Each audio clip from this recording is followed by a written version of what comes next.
Good morning sa aking kusina. Ako ngayon ay nagluto ng tinolang manok, mga baby loves. At ito na nga ay luto na. Ayan.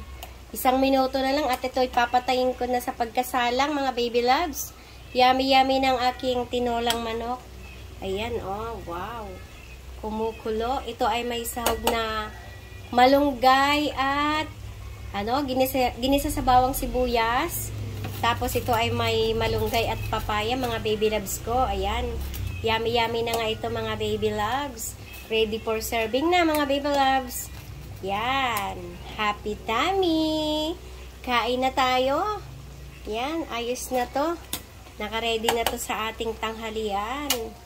Yan lang, mga baby loves ko. Yan na. Okay na. Ready for lapang na to, mga baby loves. Thank you, thank you. Salamat sa panonood. Happy and good vibes lang, mga baby love. Ayan. Happy Wednesday. Papalo naman sa aking page, mga baby loves. Rochelle Foss. Yan. Rochelle Lazona Foss. Pakipalo naman, mga baby loves. At pa-share naman ang aking video. Thank you, salamat. Ingat.